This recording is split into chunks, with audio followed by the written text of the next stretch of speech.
If you're looking for something similar to The Bear, or you're a fan of kitchen dramas, I've got something for you. In 2021, Philip Barantini released an indie film starring Stephen Graham that takes place over the course of one night in a restaurant. It's called Boiling Point, and it's a continuous 90-minute take, no cuts, no frills, just raw drama. Sitting at 99% on Rotten Tomatoes, Boiling Point follows Chef Andy Jones on a night where seemingly everything that can go wrong will.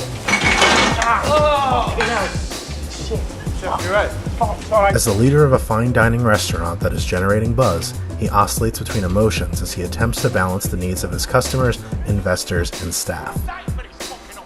The story unfolds through multiple characters in the restaurant: servers, dishwashers, bartenders, patrons, hosts, and of course, chefs.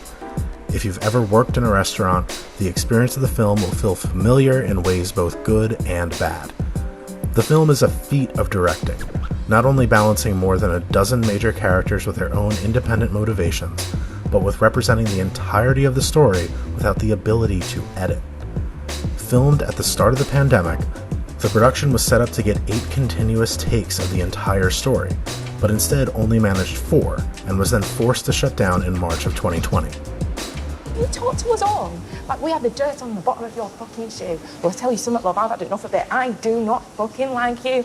They don't like you. Nobody likes you. The Diary of Obscure Sorrows defines Sonder as the realization that each random passerby is living a life as vivid and complex as your own, populated with their own ambitions, friends, routines, worries, and inherited craziness. An epic story that continues invisibly around you like an anthill sprawling deep underground, with elaborate passageways to thousands of other lives that you'll never know existed, and which you might only appear once, as an extra sipping coffee in the background, as a blur of traffic passing on the highway, as a lighted window at dusk.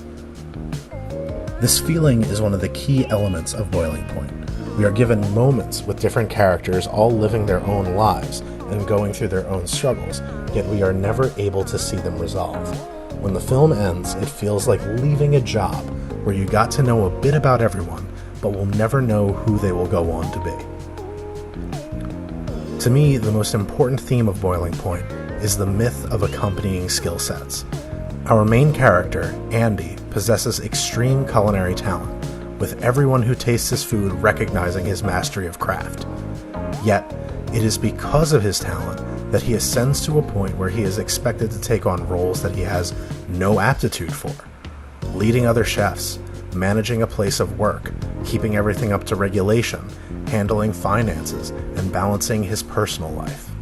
As he is asked to take on greater responsibilities past the things he is good at, he begins to struggle. Andy is a culinary genius, but his skills fail to translate to his interpersonal relationships or his management of his business. Well, I don't feel like we're prepped properly. Why aren't you prepped? You should be prepped. No, should be we're prepped. not prepped properly. If I'd have known, I could have got everything ready. Do you know what I mean? You should have everything ready, Andy. You should have everything ready. Yeah, but you should have told me when you find these things out. You should let me know. That's what you're supposed to do. If we have people coming in, you should let me know. I just told you then. If you enjoyed The Bear, this film feels like an extended version of the 7th episode, which, coincidentally, is also shot in one continuous take.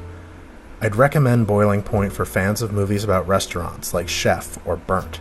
I will warn though, if you're someone who pays attention to food safety in movies, this may be a tough watch, as I'm pretty sure Andy manages to cross-contaminate the entire building with raw shellfish and meat during the course of the story. If you're looking for more recommendations on underrated movies, go ahead and hit that subscribe button. I've got some good ones getting plated. Side note: Philip Barantini, the director of Boiling Point, shot the film at a real restaurant that he had previously worked at as a chef before getting into Hollywood. Just a cool little thing I thought you should know.